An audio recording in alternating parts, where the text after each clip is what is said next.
ನಮಸ್ಕಾರ ಎಲ್ರಿಗೂ, ಹೇಗಿದ್ದೀರಾ? I hope you all doing good and having fantastic day. Yes, ಎಲ್ಲರೂ ಕೂಡ ಚೆನ್ನಾಗಿದ್ದೀರಾ ಅಂತ ಅಂದ್ಕೊಂಡಿದ್ದೀನಿ.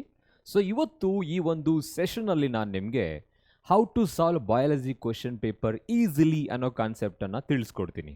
ಸೊ ಅದರಲ್ಲೂ ಕೂಡ ಮೇಯ್ನಾಗಿ dos and don'ts, it's very important. So pre board examination ಆಗಿರ್ಬೋದು ಅಥವಾ ಆ್ಯನ್ಯುವಲ್ ಎಕ್ಸಾಮಿನೇಷನಲ್ಲಿ ಎಕ್ಸಾಮ್ ಹಾಲ್ನಲ್ಲಿ ನಾವು ತುಂಬಾ ಕಾಮನ್ ಮಿಸ್ಟೇಕ್ಸ್ಗಳನ್ನ ಮಾಡ್ತೀವಿ. How to reduce those common mistakes, ಯಾವ ಥರ ಅದನ್ನು ರೆಡ್ಯೂಸ್ ಮಾಡಬೇಕು, ಸೊ ಯಾವುದನ್ನು ನಾವು ಮಾಡಬಾರ್ದು ಅಥವಾ ಯಾವುದನ್ನು ನಾವು ತುಂಬಾ ಫಾಲೋ ಮಾಡಬೇಕು, ಅದನ್ನು ಈ ವಿಡಿಯೋದಲ್ಲಿ ತಿಳ್ಕೊಳ್ಳೋಣ. ಓಕೆನಾ? So you all know that the entire marks and your score that depends on your organisation and pattern of your writing. ನಾವು ಬರೆಯೋದ್ರ ಮೇಲೆ ನಿಂತಿರುತ್ತೆ. ಹಾಗಂತ ಸುಮ್ಮನೆ ಪ್ಯಾಟರ್ನ್ ಹಾಕ್ಬಿಟ್ಟು ಲೈನ್ ಹಾಕಿ ಎಲ್ಲವನ್ನ ಬರೆದುಬಿಟ್ರೆ ಆಗಲ್ಲ. ಅದರಲ್ಲಿ ಕಂಟೆಂಟ್ ಇರಬೇಕು. But that attracts evaluator. ನಾವು ಬರೆಯೋ ವಿಧಾನ ಏನಿದೆ ಅದು ಇವ್ಯಾಲ್ಯೂಯೇಟರ್ನ ಅಟ್ರಾಕ್ಟ್ ಮಾಡುತ್ತೆ. So that they can easily read your answers. ಅವರು ನೀಟಾಗಿ ಓದ್ತಾರೆ, ಮಾರ್ಕ್ಸ್ ಕೊಡ್ತಾರೆ. ಹೌದಲ್ವಾ? ಸೊ ಹಾಗಾಗಿ ನಿಮಗೆ ಗೊತ್ತಿರಲಿ, ಪ್ಯಾಟರ್ನ್ ಮತ್ತು ಆರ್ಗನೈಸೇಷನ್ ತುಂಬಾ ಇಂಪಾರ್ಟೆಂಟ್ ಆಗುತ್ತೆ, ಎಸ್ಪೆಷಲಿ ಬಯಾಲಜಿಯಲ್ಲಿ. ಬಯಾಲಜಿ ಅಂತಲ್ಲ, ಎಲ್ಲ ಇಂಪಾರ್ಟೆಂಟ್ ಸಬ್ಜೆಕ್ಟ್ಗಳೇನಿದೆ ಎಲ್ಲದರಲ್ಲೂ ಕೂಡ ಪ್ಯಾಟರ್ನ್ ತುಂಬಾ ಇಂಪಾರ್ಟೆಂಟ್ ಆಗುತ್ತೆ. ಸೊ ಇಲ್ಲಿಗೆ ಬಂದರೆ ಪ್ಯಾಟರ್ನ್ನ ನಾವು ಯಾವ ಥರ ಮ್ಯಾನೇಜ್ ಮಾಡಬೇಕು. ಸೊ ಇವಾಗ ಎಕ್ಸಾಮಿನೇಷನ್ ಹತ್ರ ಬರ್ತಾ ಇದೆ, ರೈಟ್? ಸೊ ಇವಾಗ ಏನು ಮಾಡ್ತಿದ್ದೀರಾ ನೀವು? You are just solving previous year question paper. Solve ಮಾಡಬೇಕಾದ್ರೆ ಆ್ಯನ್ಯುವಲ್ ಎಕ್ಸಾಮಿನೇಷನಲ್ಲಿ ಯಾವ ಥರ ಆನ್ಸರ್ ಬರೀತೀರಾ ಅದೇ ಥರ ಇಲ್ಲೂ ಕೂಡ ಬರಲಿಕ್ಕೆ ಟ್ರೈ ಮಾಡಿ. ಓಕೆ, ಒಂದು ಪ್ಯಾಟರ್ನ್ ಹಾಕೊಳ್ಳಿ. Question number 1, question number 2, question number 3 line ಬಿಟ್ಟು ಲೈನ್ ಬರೆಯೋದಕ್ಕೆ ಪ್ರಾಕ್ಟೀಸ್ ಮಾಡಬೇಕು. And you know that there are many segments. ತುಂಬಾ ಸೆಗ್ಮೆಂಟ್ಗಳಿರುತ್ತೆ. ಯಾವ ಥರ ಸೆಗ್ಮೆಂಟ್ಗಳಿರುತ್ತೆ? Especially this year in class 12 they have introduced multiple choice questions. ಈ ವರ್ಷ ಕ್ಲಾಸ್ 12ಅಲ್ಲಿ ಮಲ್ಟಿಪಲ್ ಚಾಯ್ಸ್ ಕ್ವಶನ್ಸ್ಗಳನ್ನ ಇಂಟ್ರೊಡ್ಯೂಸ್ ಮಾಡಿದ್ದಾರೆ, ವೆರಿ ಫಸ್ಟ್ ಮೈನಲ್ಲಿ. ಹೌದಲ್ವಾ?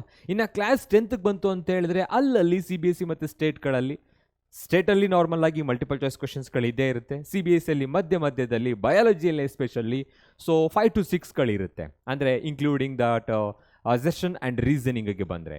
ಈಗ ಅದನ್ನು ಇನ್ಕ್ಲೂಡ್ ಮಾಡಿಕೊಂಡು ಮಲ್ಟಿಪಲ್ ಚಾಯ್ಸ್ ಕ್ವಶನ್ಸ್ಗಳನ್ನು ಯಾವ ಥರ ಆರ್ಗನೈಸ್ ಮಾಡಬೇಕು, short answer type of questions, long answer type of questions, diagrams and flow charts, ಇದೆಲ್ಲ ಇಂಪಾರ್ಟೆಂಟ್ ಆಗುತ್ತೆ.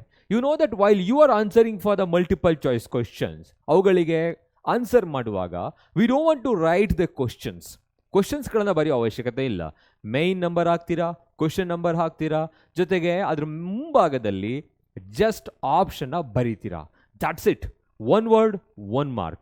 ತುಂಬಾ ಈಸಿಯಾಗಿ ನಾವು ಇಲ್ಲಿ ಸ್ಕೋರ್ ಮಾಡ್ಬೋದು. ಅದು ಮಲ್ಟಿಪಲ್ ಚಾಯ್ಸ್ ಬಗ್ಗೆ ನಾನು ಮಾತಾಡ್ತಾ ಇರೋದು. So that you can easily score where multiple ಚಾಯ್ಸಲ್ಲಿ ಕ್ವಶನ್ ನಂಬರ್ ಹಾಕಿಬಿಟ್ಟು ಅದರ ಮುಂಭಾಗದಲ್ಲಿ option. For example, if the third option is the right one, you are just writing C and the particular answer. ಕರೆಕ್ಟಾಗಿ ಬರಿಬೇಕು, C ಅಂತ ಹಾಗೆ ಬಿಟ್ಬಿಡೋದಲ್ಲ. So ಹಾಗಾಗಿ ಇದು ತುಂಬ ಆರ್ಗನೈಸ್ ಮಾಡ್ಬೋದು ನಾವು, ಲೈನ್ ಬೈ ಲೈನ್. ಒಂದೊಂದು ಲೈನನ್ನು ಬಿಟ್ಟು ಬರೆದ್ರು ಓಕೆ, ಅವ್ರು ಶೀಟ್ ಕೊಡ್ತಾರೆ, ನೀವು ಬರಿಬೋದು ಅದನ್ನು. ಇನ್ನು ಶಾರ್ಟ್ ಆನ್ಸರ್ ಟೈಪ್ ಆಫ್ ಕ್ವಶನ್ಸ್ಗಳಿಗೆ ಬಂದರೆ, ರಿಮೆಂಬರ್, ನಾನೊಂದು ಸ್ಟ್ರಾಟಜಿ ವಿಡಿಯೋಲಿ ನಾನು ನಿಮಗೆ ಹೇಳ್ಕೊಟ್ಟಿದ್ದೆ. ಏನಂತ ಹೇಳಿದ್ರೆ, don't alter definitions, states and laws. ಈಗ ಬೇಕಾದಷ್ಟು ಡೆಫಿನೇಷನ್ಸ್ಗಳಿರುತ್ತೆ, ಸ್ಟೇಟ್ಸ್ಗಳಿರುತ್ತೆ, ಮತ್ತು ಲಾಸ್ಗಳಂತೆಲ್ಲ ಓದಿರ್ತೀರ. ಫಾರ್ ಎಕ್ಸಾಂಪಲ್, ಮೆಂಡಿಲಿಯನ್ಸ್ ಲಾಸ್ಗಳಿಗೆ ಬಂದಾಗ independent assortment, law of segregation, law of dominance ಅಂತ ಬರುತ್ತೆ. ಅಲ್ಲಿ ಹೇಗಿರುತ್ತೆ ಹಾಗೆ ಬರೀಬೇಕು, ಮೀನಿಂಗನ್ನು ನಾವು ಚೇಂಜ್ ಮಾಡಬಾರ್ದು. ಸ್ಟೇಟ್ಸ್ಗಳು ಅಂತ ಹೇಳ್ತಾ ಹೋಗ್ತೀವಿ. ಇನ್ನು ಡೆಫಿನೇಷನ್ಸ್ಗಳಿಗೆ ಬಂದಾಗ, ಸೊ ವಾಟ್ ಈಸ್ ದಟ್, ಎಕೋಸಿಸ್ಟಮಲ್ಲಿ ಬಂದಾಗ ಎಕಲಾಜಿಕಲ್ ಸಕ್ಸಿಷನ್, ಪಯೋನಿಯರ್ ಅಂತೆಲ್ಲ ಬಂದಾಗ you have to write what it is, ಹೇಗಿರುತ್ತೆ ಹಾಗೆ ಬರೀಬೇಕು. ಅದನ್ನು ನೀಟಾಗಿ ಆರ್ಗನೈಸ್ ಮಾಡಿ ಬರೀಬೇಕಾಗತ್ತೆ. ಲಾಂಗ್ ಆನ್ಸರ್ ಟೈಪ್ ಆಫ್ ಕ್ವಶನ್ಸ್ಗಳನ್ನ ಬರೆಯುವಾಗ, so they are asking for 4 to 5 marks question, right? So ಆ ಟೈಮಲ್ಲಿ you need to organise it. So ಇಲ್ಲೊಂದು ಕ್ವಶನ್ ಇದೆಯುವಾಗ, so write all the steps which are involved in the recombinant DNA technology ಅಂತ. Okay, so ಅದರಲ್ಲಿ more than about 7 steps ಬರುತ್ತೆ. ಆ 7 ಸ್ಟೆಪ್ಸ್ಗಳನ್ನು ನೀಟಾಗಿ 1 by 1 ಪಾಯಿಂಟ್ ವೈಸ್ ಬರಿಬೇಕಾಗತ್ತೆ. ಸೊ ಇಲ್ಲಿ ಲಾಂಗ್ ಆನ್ಸರ್ ಟೈಪ್ ಆಫ್ ಕ್ವಶನ್ಸ್ಗಳಲ್ಲಿ ಪಾಯಿಂಟ್ ವೈಸ್ ಬರಿಬೇಕಾಗತ್ತೆ. ಸೊ ಅದು ಆರ್ಗನೈಸೇಷನ್. ನೆಕ್ಸ್ಟ್ ಇಲ್ಲಿ ಬಂದರೆ ಡಯಾಗ್ರಾಮ್ಸ್ ಮತ್ತು ಫ್ಲೋ ಚಾರ್ಟ್ ಬಂದರೆ ಯಾವ ಥರ ಬರಿಬೇಕು ಅಂತ ಹೇಳ್ಕೊಡ್ತೀನಿ. ಫ್ಲೋ ಚಾರ್ಟ್ ಬಂದಾಗ ಜಸ್ಟ್ ಯೂಸ್ ಎಂಟೈರ್ ಶೀಟ್. ಆ ಎಂಟೈರ್ ಶೀಟ್ ಎಕ್ಸಾಮಿನೇಷನಲ್ಲಿ ಏನಿರುತ್ತೆ ಅದನ್ನು ಕಂಪ್ಲೀಟಾಗಿ ಯುಟಿಲೈಸ್ ಮಾಡ್ಕೊಳ್ಳಿ. ಇಲ್ಲ ಅಂತ ಹೇಳಿದ್ರೆ ಆಫ್ ಪೇಜನ್ನು ಕಂಪ್ಲೀಟಾಗಿ ಯುಟಿಲೈಸ್ ಮಾಡ್ಕೊಳ್ಳಿ. ಓಕೆ, ಚಿಕ್ಕ ಜಾಗದಲ್ಲಿ ಬರೆಯೋದಕ್ಕೆ ಟ್ರೈ ಮಾಡಬೇಡಿ. ಡಯಾಗ್ರಾಮ್ಸ್ಗಳು ಅಷ್ಟೇ. ಸೊ ಹಾಗಾಗಿ the organisation and pattern of your answer is so important and that attracts your evaluator. They can read your answers. ಈಗ ನೀವು ಅಟ್ರಾಕ್ಟೇ ಮಾಡಲಿಲ್ಲ ಅಂತ ಹೇಳಿದ್ರೆ ಅವ್ರು ನಿಮ್ಮ ಆನ್ಸರ್ ಓದೋದೇ ಇಲ್ಲ, ಓದಲಿಲ್ಲ ಅಂದರೆ ಮಾರ್ಕ್ಸ್ ಕೊಡಲ್ಲ. ಓಕೆ, ರಿವ್ಯಾಲ್ಯೂಯೇಷನ್ಗೆ ಹಾಕ್ತೀನಿ ಸರ್ ನಾನು. Yes, that's good. So but actually you must write in that particular manner. ಹಾಗೆ ಬರಿಬೇಕಾಗತ್ತೆ. ಸೊ ಹಾಗಾಗಿ ಇದನ್ನು ಪ್ರಾಕ್ಟೀಸ್ ಮಾಡಿ ಫಸ್ಟು, ಯಾವ ಥರ ನಾನು ಆರ್ಗನೈಸ್ ಮಾಡಿ ಬರಿಬೇಕು ಅಂತ ಹೇಳಿಬಿಟ್ಟು. And when it comes to the second very important point here, read all MCQs carefully. ಯಾಕೆ ಅಂತ ಹೇಳಿದ್ರೆ MCQs ಮಲ್ಟಿಪಲ್ ಚಾಯ್ಸ್ ಕ್ವಶನ್ಸ್ ಅಲ್ಲಿ ಏನು ಕೇಳಿರ್ತಾರೆ, ಮೋಸ್ಟ್ ಆಗಿ ಒಂದು ಡೆಫಿನೇಷನ್ ಕೊಟ್ಟಿರ್ತಾರೆ. ಸೊ ಆ ಡೆಫಿನೇಷನ್ ಮೀನಿಂಗ್ ಏನಿರುತ್ತೆ ಅದನ್ನು ಡ್ಯಾಶ್ ಮಾಡಿರ್ತಾರೆ. Okay, so and so dash ಅಂತ ಹೇಳ್ಬಿಟ್ಟು 4 ಆಪ್ಷನ್ಸನ್ನು ಕೊಟ್ಬಿಟ್ಟಿರ್ತಾರೆ. ಸೊ ನೀವು ಅಲ್ಲಿ ಇವಾಗ ಕಂಪ್ಲೀಟಾಗಿ ಎಲ್ಲ 10 ಅಥವಾ 15 ಮಲ್ಟಿಪಲ್ ಚಾಯ್ಸ್ಗಳನ್ನು ಓದಿದ್ರೆ you may get the answers for the next question. ಇಲ್ಲಿಂದಾನೇ ನೆಕ್ಸ್ಟ್ ಕ್ವಶನ್ಗೆ ಆನ್ಸರ್ಸ್ಗಳು ಬರ್ಬೋದು. ಸೊ ಅದಕ್ಕೆ ನಾನು ಹೇಳಿದ್ದೀನಿ ಇಲ್ಲಿ, once question may be the answer for the other question. ಇಲ್ಲಿ ಕೇಳಿರೋ ಕ್ವಶನ್ನು ನೆಕ್ಸ್ಟ್ 3rd ಮೇನಲ್ಲಿ ಅಥವಾ 4th ಮೇನಲ್ಲಿ ಕೇಳಿರೋ ಕ್ವಶನ್ಗೆ ಆನ್ಸರ್ ಆಗಿರಬಹುದು. ಹೌದಾ? ಸೊ ಹಾಗಾಗಿ you will get the answer for the other question. Read complete question in the multiple choice. ಕಂಪ್ಲೀಟಾಗಿ ಓದಲಿಕ್ಕೆ ಟ್ರೈ ಮಾಡಿ. And you will get the hints for the long answer type of questions. ಇದರಿಂದ ಇನ್ನೊಂದು advantage ಏನು ಅಂತ ಹೇಳಿದ್ರೆ, ಈ ಎಲ್ಲ ಮಲ್ಟಿಪಲ್ ಚಾಯ್ಸ್ಗಳನ್ನು ಕೇರ್ಫುಲ್ ಆಗಿ ಫಸ್ಟ್ 15 ಮಿನಿಟ್ಸ್ ಕ್ವಶನ್ ಪೇಪರನ್ನು ಓದುವಾಗ you may get some hints for the long answer type of questions. ಅವುಗಳಿಗೆ ಕೆಲವು ಕ್ಲೂ ಸಿಗುತ್ತೆ ನಿಮಗೆ ಯಾವ ಥರ ಆನ್ಸರ್ ಮಾಡಬೇಕು. ಸೊ ಅಥವಾ ಏನಾದರೂ ಲೈಟಾಗಿ ನಾವು ಏನದು ನಾಲಿಗೆ ತುದಿಯಲ್ಲಿದೆ ಆನ್ಸರ್ ಬರ್ತಾ ಇಲ್ಲ ಅಂತ ಹೇಳ್ತೀರಿ ನೋಡಿ, ಆ ಟೈಮಲ್ಲಿ ಇದು ತುಂಬ ಹೆಲ್ಪ್ ಆಗುತ್ತೆ. ಓಕೆ, ಸೊ ಹಾಗಾಗಿ read all the MCQs carefully and try to extract the points for the long answer type of questions. So that's very important. And ಇವಾಗ ಎಸ್ಪೆಷಲಿ ಇಂಟ್ರೊಡ್ಯೂಸ್ ಮಾಡಿರೋದ್ರಿಂದ ಎಕ್ಸಾಂಪ್ಲರ್ಗಳೇನಿದೆ ಆ ಎಲ್ಲ ಕ್ವಶನ್ ಆ್ಯಂಡ್ ಆನ್ಸರ್ಗಳನ್ನ ಪ್ರಾಕ್ಟೀಸ್ ಮಾಡಿ ಅದನ್ನೇ most ಆಗಿ ಕೇಳ್ತಾರೆ. So ಇನ್ನು ಉಳಿದಾಗೆ stick to the points and target terminologies. Biology ಅಂತ ಹೇಳಿದ್ರೇ ಸ್ಟ್ರೈಟ್ ಫಾರ್ವರ್ಡ್. ಓಕೆ, ಹೇಗಿರುತ್ತೆ ಅದನ್ನೇ ಬರೀಬೇಕು. ನೀವು ಅದನ್ನೇ ಬರೆದ್ರೆ ಮಾರ್ಕ್ಸ್ ಸಿಗುತ್ತೆ. ಈಗ ನಾವು ಕಾಮನ್ ಆಗಿ ಈ ಯಾವುದಾದ್ರೂ ಬೇರೆ ಸಬ್ಜೆಕ್ಟ್ಗಳಿದ್ರೆ, ಲ್ಯಾಂಗ್ವೇಜಸ್ಗಳಲ್ಲಿದ್ದರೆ 5 ಮಾರ್ಕ್ಸ್ ಕೇಳ್ತಾರೆ ಅಂತ ಹೇಳಿದ್ರೆ ವಿ ಸ್ಟಾರ್ಟೆಡ್ ಟು ಥಿಂಕ್, ಎಷ್ಟು ಬರಿಬೇಕು ನಾನು, 1 ಪೇಜ್ ಬರಿಬೇಕಾ, 2 ಪೇಜ್ ಬರಿಬೇಕಾ ಅಂತೆಲ್ಲ ಇರುತ್ತೆ. ಬಯಾಲಜಿಯಲ್ಲಿ ಆಗಿಲ್ಲ. 3 ಮಾರ್ಕ್ಸ್ಗೆ ನೀವು 3 ವರ್ಡ್ ಬರೆದ್ರೂ ಸಾಕು. ಓಕೆನಾ? ಕೇಳಿರ್ತೀರಾ ಅಥವಾ ನೀವು ಓದಿರ್ತೀರಾ. For example, so what are the tools required for the recombinant DNA technology. ಅಲ್ಲಿ 2 ಮಾರ್ಕ್ಸ್ ಕೇಳಿದಾಗ ನೀವು 2 ಲೈನು ಅಥವಾ 2 ಪ್ಯಾರಾಗ್ರಾಫ್ ಬರೆಯೋ ಅವಶ್ಯಕತೆ ಇಲ್ಲ, 2 ವರ್ಡ್ ಬರಿಬೇಕಾಗತ್ತೆ. Give examples for the barrier type of contraceptives. ಅಲ್ಲೂ ಅಷ್ಟೇ 2 ವರ್ಡ್ಗೆ 2 ಮಾರ್ಕ್ಸ್ ಸಿಗುತ್ತೆ. ಸ್ಟಿಕ್ ಟು ದ ಪಾಯಿಂಟ್ಗೆ ಸ್ಟಿಕ್ ಆಗಬೇಕು. ಮತ್ತು target the terminologies and underline them during the examination. ಕೆಲವು ಸಲ ಅಂಡರ್ಲೈನ್ ಮಾಡಬಾರ್ದು ಅಂತ ಹೇಳ್ತಾರೆ, ಬಟ್ ಆ ಟರ್ಮಿನಾಲಜೀಸ್ಗಳನ್ನೇ ಯೂಸ್ ಮಾಡಿ. ಸೊ ಆ ಟಾರ್ಗೆಟ್ ಅಂತ ಹೇಳಿದ್ರೆ ಇಂಪಾರ್ಟೆಂಟ್ ಅಂತ ಏನಿರುತ್ತೆ, ಇಂಪಾರ್ಟೆಂಟ್ ಟರ್ಮ್ಸ್ ಅಂತ ಏನಿರುತ್ತೆ, ಆ ಟರ್ಮ್ಸ್ಗಳನ್ನು ಬಿಟ್ಕೊಡ್ಬಾರ್ದು. ಎಸ್ಪೆಷಲಿ ಬಯಾಲಜಿಯಲ್ಲಿ ಬಯಾಲಜಿಕಲ್ ಟರ್ಮ್ಸ್ಗಳಂತಲೇ ಇರುತ್ತೆ. ಓಕೆ, ಆ ಟರ್ಮ್ಸ್ಗಳೇನಿರುತ್ತೆ ಅದನ್ನು ಬರೀಲಿಕ್ಕೆ ಟ್ರೈ ಮಾಡಿ. ಸೆಂಟೆನ್ಸನ್ನು ನೀವೇ ಮೇಕ್ ಮಾಡಿ. You can make your own sentences, but don't forget to add the important terminologies in your answers and try to answer point wise. As I said, point wise ಬರಲಿಕ್ಕೆ ಶುರು ಮಾಡಿ. ಹಾಗಾಗಿ stick to the points. We don't want to elaborate. ಅದನ್ನು elaborate ಮಾಡೋ ಅವಶ್ಯಕತೆ ಇಲ್ಲ. ಅವಾಗಲೇ ಹೇಳಿದಾಗೆ ಅದು 5 ಮಾರ್ಕ್ಸ್ ಕ್ವಶನ್ ಆಗಿತ್ತು. ಯಾವ ಕ್ವಶನ್ ಕೇಳ್ತಾರೆ, ಅದು ಯಾವ ಥರ ಆಗಿರ್ಬೋದು. ಈಗ ನಾನು ಕ್ಲಾಸ್ 12ಅಲ್ಲಿ ಹೇಳಬೇಕು ಅಂತ ಹೇಳಿದ್ರೆ, if they are asking so list ಅಂತ ಕೇಳಿದಾಗ ಬೇರೆ ಆಗುತ್ತೆ. Explain all the steps which are involved in recombinant DNA technology ಅಂತ ಹೇಳಿದಾಗ ಪಾಯಿಂಟ್ ವೈಸ್ ಬರಿಬೇಕಾಗುತ್ತೆ. ಅದರಲ್ಲಿರೋ ಕೀವರ್ಡ್ಸ್ಗಳನ್ನು ಅಂಡರ್ಲೈನ್ ಮಾಡ್ಕೊಂಡು ನೆನ್ಪಿಟ್ಕೊಳ್ಳಿ, ಅದನ್ನೇ ಬರೀಲಿಕ್ಕೆ ಟ್ರೈ ಮಾಡಿ. So that's very important in biology. And when it comes to diagrams and labels, right, ಯಾವುದೋ ಒಂದು ಡಯಾಗ್ರಾಮ್ ಕೇಳ್ತಾರೆ. ಕ್ಲಾಸ್ 10ಗೆ ಬಂದಾಗ 9 ಇಂಪಾರ್ಟೆಂಟ್ ಡಯಾಗ್ರಾಮ್ಸ್ಗಳಿರುತ್ತೆ. You know that and we have already explained in the YouTube short. ಅದೊಂದು short ಇದೆ, ನೀವು ನೋಡ್ಬೋದು. 9 important diagrams in class 12. Class 10. When it comes to class 12 second PUಗೆ ಬಂದರೆ ನಿಮ್ಮ NCERT ಟೆಕ್ಸ್ಟ್ ಬುಕ್ಕಲ್ಲಿ ಬೇಕಾದಷ್ಟು ಡಯಾಗ್ರಾಮ್ಸ್ಗಳನ್ನ ಕೊಟ್ಟಿದ್ದಾರೆ. ಸೊ ದಟ್ ಸಪೋರ್ಟ್ಸ್ ದ ಎಕ್ಸ್ಪ್ಲನೇಷನ್ನ ಸಪೋರ್ಟ್ ಮಾಡುತ್ತೆ. ಆದರೆ when it comes to the examination there are about 22 to 23 important diagrams. 22ರಿಂದ 23 ಇಂಪಾರ್ಟೆಂಟ್ ಡಯಾಗ್ರಾಮ್ಸ್ಗಳಿದೆ. ಅದರಲ್ಲಿ including that schematic representation, for example monohybrid cross, dihybrid cross, incomplete dominance, ಅಥವಾ ಯಾವುದಿರ್ಬೋದು the life cycle of plasmodium ಆಗಿರ್ಬೋದು, HIV ಆಗಿರ್ಬೋದು, ಇದೆಲ್ಲವನ್ನ ಸೇರಿ ನಾನು ಹೇಳ್ತಾ ಇರೋದು 22 ಡಯಾಗ್ರಾಮ್ಸ್ಗಳಿದೆ. ಸೊ ಅದನ್ನೆಲ್ಲ ಹೇಗೆ ಬರೆಯೋದು? Example, I don't know whether it is visible properly or not, ಕಾಣಿಸ್ತಾ ಇಲ್ಲ ಅಂತ ಅನ್ಕೊತೀನಿ. ಸೊ ಇಲ್ಲಿ ಎಕ್ಸಾಕ್ಟಾಗಿ ಸೆಂಟ್ರಲಿನ ಡಯಾಗ್ರಾಮ್ ಬರೆಯಲಿಕ್ಕೆ ಟ್ರೈ ಮಾಡಿದ್ದೀನಿ. ಯಾವುದೇ ಡಯಾಗ್ರಾಮ್ನ ಕೇಳಿ, example draw a neat label diagram of a typical flower in class 10. ಈಗ ಟಿಪಿಕಲ್ ಫ್ಲವರ್ದು ಡಯಾಗ್ರಾಮ್ನ ಕೇಳಿದ್ದಾರೆ. ಎಲ್ಲಿ ಬರೆಯೋದು ಸರ್? ಇವಾಗ ನಾನು ಲಾಸ್ಟ್ 4 ಲೈನ್ಸ್ ಉಳ್ಕೊಂಡಿದೆ, ಅಲ್ಲಿ ಬರೀತೀರ ಡಯಾಗ್ರಾಮ್ನ?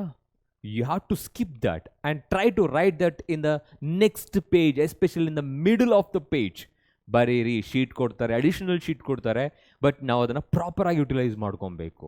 ಓಕೆ, ಸೊ ನಾವು ಪ್ರೀವಿಯಸ್ಲಿ ನೋಡ್ತಾ ಇದ್ದೆವು, ನೀವು ಯಾರಾದರೂ ಟಾಪರ್ಸ್ ಅಂತ ಏನಿರ್ತಾರೆ, ಆ toppers for example 70 out of 70 ತೊಗೊಂಡಿರೋರು, ಕ್ಲಾಸ್ 10ನಲ್ಲಿ 80 ಔಟ್ ಆಫ್ 80 ತೊಗೊಂಡಿರೋರು ಪೇಪರ್ ತೆಗೆದು ನೋಡಿ. ಕೆಲವರು, ಎಲ್ಲರೂ ಅಂತಲ್ಲ, ಕೆಲವರು ತುಂಬಾ ಚೆನ್ನಾಗಿ ಮ್ಯಾನೇಜ್ ಮಾಡಿರ್ತಾರೆ. ಫಸ್ಟ್ 10 ಕ್ವಶನ್ಸ್ಗಳು 1 ಮಾರ್ಕ್ ಏನಿತ್ತು ಅದನ್ನು 1 ಪೇಜಲ್ಲಿ 2 ಪೇಜಲ್ಲಿ ಮುಗಿಸ್ಬಿಡ್ತಾರೆ. ಎಗೈನ್ 2 ಮಾರ್ಕ್ಸ್ ಮತ್ತು 3 ಮಾರ್ಕ್ಸ್ ಏನಿರುತ್ತೆ ಅದನ್ನು ಕೂಡ ಆಲ್ಮೋಸ್ಟ್ 3 to 4 ಮುಗಿಸ್ಬಿಡ್ತಾರೆ. ಇನ್ನು ಉಳಿದ ಹಾಗೆ ಸೆಕ್ಷನ್ ಲಾಸ್ಟ್ ಇರುತ್ತಲ್ಲ 4 ಅಲ್ಲಿ ಪಾರ್ಟ್ ಎ ಮತ್ತು section A and section B ಅಂತ 5 ಮಾರ್ಕ್ಸ್ಗೆ, ಆ ಎಲ್ಲ 5 ಮಾರ್ಕ್ ಕ್ವಶನ್ಗಳಿಗೆ they will take minimum 1 to 2 page. ಕಂಪ್ಲೀಟಾಗಿ ಬರೀತಿದ್ದಾರೆ ಅಂತ ಅಲ್ಲ, they are using that. For example question number 27 ನೀನು ಅರ್ಧಕ್ಕೆ ಮುಗಿಲಿ ಅಥವಾ ಕಂಪ್ಲೀಟ್ ನೆಕ್ಸ್ಟ್ ಪೇಜಲ್ಲಿ ಬರೀ 28, ನೆಕ್ಸ್ಟ್ ಪೇಜ್ 29, ಆ ಥರ ಡಯಾಗ್ರಾಮ್ಸ್ಗಳಲ್ಲಿ ಬರೆಯುವಾಗ ಎಕ್ಸಾಕ್ಟಾಗಿ ಸೆಂಟರ್ಲಿ ಬರೀಲಿಕ್ಕೆ ಟ್ರೈ ಮಾಡಿ. And that should be visible properly, ಎಲ್ಲ ಪಾರ್ಟ್ಸ್ಗಳು ಪ್ರಾಪರಾಗಿ ವಿಸಿಬಲ್ ಆಗಿರಬೇಕು. ಸೊ ಹಾಗಾಗಿ that should be centralised. I am just writing centralised ಅಂತ ಹೇಳಿದ್ರೆ ಮಧ್ಯಭಾಗದಲ್ಲಿ ಬರೀಲಿಕ್ಕೆ ಟ್ರೈ ಮಾಡಿ. ಎಲ್ಲ ಲೇಬಲ್ಸ್ಗಳು ಕೂಡ ಏನಾಗಿರಬೇಕು ಅಂತ ಹೇಳಿದ್ರೆ ಪ್ಯಾರಲಲ್ ಆಗಿರಬೇಕು. ಪ್ಯಾರಲಲ್ ಲೇಬ್ಲಿಂಗ್ ಅಂತ ಹೇಳ್ತೀವಿ. ಪ್ಯಾರಲಲ್ ಲೇಬ್ಲಿಂಗ್ ಅಂದರೆ ಲೇಬಲ್ಗಳನ್ನ ಮಾಡುವಾಗ ಒಂದು ಬದಿಯಲ್ಲಿ, ಒಂದು ಸೈಡಲ್ಲಿ ಪ್ಯಾರಲಲ್ ಆಗಿ ಲೇಬಲ್ ಮಾಡಬೇಕು.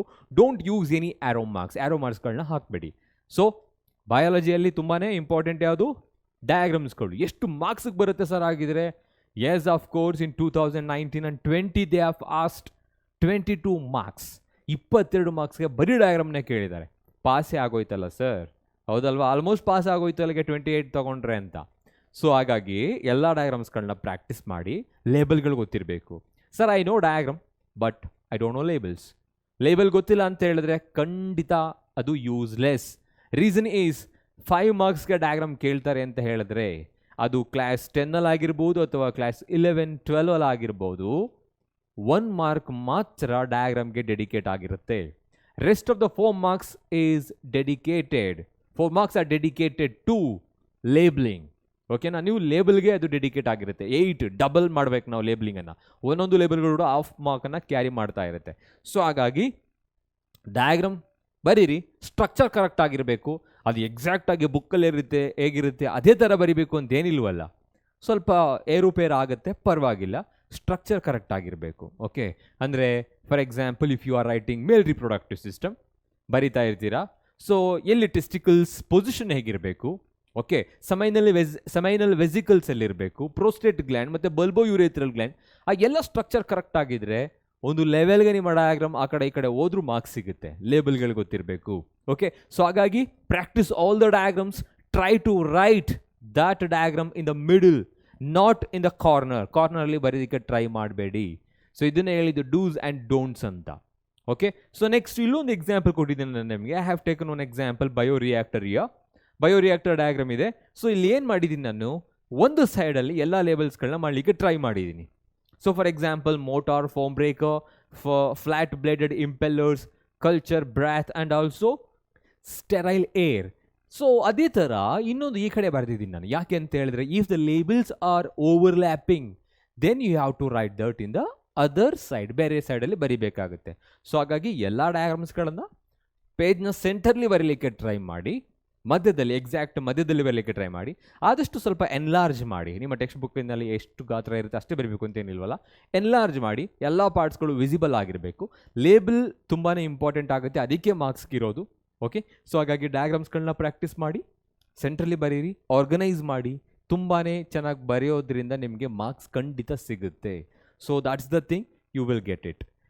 Next, when it comes to time management, it's very important in biology ಜೊತೆಗೆ ಎಲ್ಲ ಸಬ್ಜೆಕ್ಟಲ್ಲೂ ಟೈಮ್ ಮ್ಯಾನೇಜ್ಮೆಂಟ್ ತುಂಬಾ ಇಂಪಾರ್ಟೆಂಟ್ ಆಗುತ್ತೆ. ಮಲ್ಟಿಪಲ್ ಚಾಯ್ಸ್ ಕ್ವಶನ್ಗೆ ನಾನು ಎಷ್ಟು ಟೈಮನ್ನು ತೊಗೊಬೇಕು? ನಿಮ್ಗೆ ಆಲ್ರೆಡಿ ಇವಾಗ 2 ಕ್ವಶನ್ ಪೇಪರ್ಗಳು ಸಿಕ್ಕಿರುತ್ತೆ. ಓಕೆ, ನಾವು ಕೂಡ ಕ್ವಶನ್ ಪೇಪರ್ಗಳನ್ನ ಕೊಡ್ತೀವಿ PW ಕಡೆಯಿಂದ. ಓಕೆ, ನಾವು ಫ್ರೇಮ್ ಮಾಡಿ, so that you are going to solve it. Very important ಕ್ವಶನ್ಸ್ಗಳನ್ನ ನಾವು ಸಾಲ್ವ್ ಮಾಡ್ತಾ ಹೋಗ್ತೀವಿ. ಸೊ ಬೋರ್ಡಿಂದ ಕ್ವಶನ್ ಪೇಪರ್ಸ್ಗಳು ಸಿಕ್ಕಿರುತ್ತೆ. ಸೊ ನಾವು ಕೂಡ ಕ್ವಶನ್ ಪೇಪರ್ಗಳನ್ನ ಫ್ರೇಮ್ ಮಾಡ್ತೀವಿ ನೆಕ್ಸ್ಟ್ ಅಪ್ಕಮಿಂಗ್ ಡೇಸಲ್ಲಿ. ನೀವು ಅದನ್ನು ಕೂಡ ಡೌನ್ಲೋಡ್ ಮಾಡಿಕೊಂಡು ಪ್ರಾಕ್ಟೀಸ್ ಮಾಡ್ಬೋದು. ಟೈಮ್ ಮ್ಯಾನೇಜ್ಮೆಂಟ್ ಇರಬೇಕು. 10 ಮಲ್ಟಿಪಲ್ ಚಾಯ್ಸ್ ಕ್ವಶನ್ಸ್ಗಳಿರುತ್ತೆ ಅಂತ ಹೇಳಿದ್ರೆ ನಾನು ಎಷ್ಟು ಟೈಮನ್ನು ಅಲ್ಲಿ ಡೆಡಿಕೇಟ್ ಮಾಡಬೇಕು?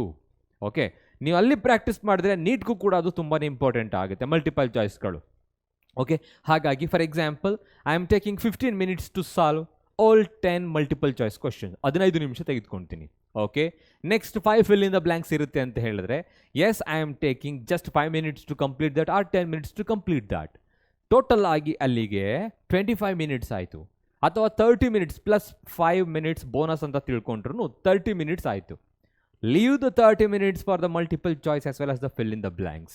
ಆ್ಯಂಡ್ ರೆಸ್ಟ್, ಇನ್ನು ಉಳ್ಕೊಂಡಿರೋದು ಎಷ್ಟು? 2.5 hours ಇರುತ್ತೆ. ಇನ್ನೂ ಕೂಡ 3 hours ಎಕ್ಸಾಮಿನೇಷನ್ನಲ್ಲಿ. ಅದರಲ್ಲಿ 2 hours ಅಂತ ಹೇಳ್ಕೊಂಡ್ರು ಕೂಡ 1 markಗೆ ನಾನು 3 minutesನ್ನು ಡೆಡಿಕೇಟ್ ಮಾಡ್ತೀನಿ ಅಂತ ಹೇಳಿದ್ರೆ 2 marksಗೆ 5 minutes ಡೆಡಿಕೇಟ್ ಮಾಡಿದ್ರೆ ಇನ್ನು ಉಳಿದಾಗೆ 4 ಮತ್ತು 5 marksಗೆ 8 to 10 minutes ಡೆಡಿಕೇಟ್ ಮಾಡಿದ್ರೆ ಸಿದೇರ್ ಈ ಥರ ಡೆಡಿಕೇಶನ್ ಇರಲಿ. So that you can easily score 5 mark ಕ್ವಶನ್ಸ್ಗಳು. ಮ್ಯಾಕ್ಸಿಮಮ್ ಅಂತ ಹೇಳಿದ್ರೆ 10 ಇರುತ್ತಾ? ಓಕೆ, ಇನ್ಕ್ಲೂಡಿಂಗ್ ಬೋತ್ ಸೆಕ್ಷನ್ 10 ಇದೆ ಅಂತ ಹೇಳಿದ್ರೆ ಸರ್ ನಾನು 10 minutes ಅದಕ್ಕೆ ಎಲ್ಲದಕ್ಕೂ ಏನು ಡೆಡಿಕೇಟ್ ಮಾಡಿದ್ರೆ ಮ್ಯಾಕ್ಸಿಮಮ್ ಅಂತ ಹೇಳಿದ್ರೆ ಎಷ್ಟಾಗುತ್ತೆ? Yes of course you are spending 100 minutes, that's it. ಇನ್ನು ಉಳಿದಾಗೆ ಬೇರೆದಕ್ಕೆ ಎಲ್ಲದಕ್ಕೂ ಅದನ್ನು ಪಾರ್ಟ್ ವೈಸ್ ಏನು ಮಾಡಬೇಕಾಗುತ್ತೆ? ಸೆಗ್ಮೆಂಟೈಸ್ ಮಾಡಬೇಕಾಗುತ್ತೆ. ಸೊ ಹಾಗಾಗಿ ಟೈಮ್ ಮ್ಯಾನೇಜ್ಮೆಂಟ್ ತುಂಬಾ ಇಂಪಾರ್ಟೆಂಟ್ ಆಗುತ್ತೆ. ಸೊ ಫಾರ್ ವಾಟ್ MCQsಗಳಿಗೆ ಜಸ್ಟ್ 1 questionಗೆ I am just writing here 1 questionಗೆ you are just taking 2 minutes. That's much and much, ಅಂದರೆ ಅದು ತುಂಬಾ ಜಾಸ್ತಿ ಆಗುತ್ತೆ. So that you can take just to 1 to 1.5 minutes. ಓಕೆ, ಸೊ ಈ ಥರ ಪ್ಲ್ಯಾನ್ ಮಾಡಬೇಕು. So likewise 1 mark question ಬರೀತಿರ್ತೀರಾ ಅಂತ ಹೇಳಿದ್ರೆ ಅಲ್ಲಿ ನೀವು ಡೆಫಿನೇಷನ್ಸ್ಗಳು ಬರೀತಾ ಇರ್ತೀರಾ, ಶಾರ್ಟ್ ಆನ್ಸರ್ ಟೈಪ್ ಆಫ್ ಕ್ವಶನ್ಸ್ಗಳಿಗೆ. ಸೊ ಅಲ್ಲಿ ಇವಾಗ ನೀವೇನು ಮಾಡ್ತೀರಾ ಅಂತ ಹೇಳಿದ್ರೆ just you are dedicating 2 to 3 minutes for them. 2 to 3 minutes. Likewise if you are answering for 2 to 3 marks questions, okay, 2 to 3 mark ಕ್ವಶನ್ಸ್ಗಳಿಗೆ ನೀವು 5 minutesನ್ನು ಡೆಡಿಕೇಟ್ ಮಾಡ್ತೀರಾ ಅಂತ ಹೇಳಿದ್ರೆ ಆ್ಯಂಡ್ ಫೈನಲಿ 4 to 5 marks ಕ್ವಶನ್ಸ್ಗಳಿಗೆ ಓಕೆ ದೆನ್ 8 minutesನ್ನು ಸ್ಪೆಂಡ್ ಮಾಡ್ತಿರ್ತೀರಾ. ಈ ಥರ ಕ್ಯಾಲ್ಕುಲೇಷನ್ ಇರಬೇಕು. ಅಂದರೆ ಸರ್ ಇದೇನಿದು 8 minutes 10 minutes ಅಂದರೆ ಟೈಮ್ ಎಕ್ಸೀಡ್ ಆಗಲ್ವಾ? ಖಂಡಿತ ಆಗಲ್ಲ. ನೀವು 37 ಕ್ವಶನ್ಸ್ ಫ್ರಮ್ ದ ಕ್ಲಾಸ್ 12 ಆಗಿರ್ಬೋದು, ಇಲ್ಲೂ ಕೂಡ ಅಷ್ಟೇ 27 ಕ್ವಶನ್ಸ್ಗಳಿರ್ಬೋದು CBSEಯಲ್ಲಿ. ಆ ಥರ ಇದ್ದಾಗ ಕ್ಯಾಲ್ಕುಲೇಟ್ ಮಾಡಿ, ನಿಮ್ಮ ಟೈಮ್ ಎಲ್ಲೂ ಕೂಡ ಎಕ್ಸೀಡ್ ಆಗಲ್ಲ. ಆರಾಮಾಗಿ ಏನು ಮಾಡ್ಬೋದು? ಎಲ್ಲವನ್ನು ನೀಟಾಗಿ ಬರಿಬೋದು. So time management is so important. Practice right now. ಈಗಲೇ ಪ್ರಾಕ್ಟೀಸ್ ಮಾಡಿ. ಒಂದು ಕ್ವಶನ್ ಪೇಪರ್ ತಗೊಳ್ಳಿ. ಓಕೆ, ನೀವೇ ಒಂದು ಎಕ್ಸಾಮನ್ನು ಸೆಲ್ಫ್ ಎಕ್ಸಾಮಿನೇಷನ್ನ ಕಂಡಕ್ಟ್ ಮಾಡ್ಕೊಳ್ಳಿ. Okay, set the time, sit 3 hours. Okay, ಒಂದು ಕಡೆ ಕೂತ್ಕೊಂಬಿಡಿ, 3 ಗಂಟೆ ಕೂತ್ಕೊಳ್ಳಿ, ಟೈಮ್ ಸೆಟ್ ಮಾಡ್ಕೊಳ್ಳಿ. Try to answer your self.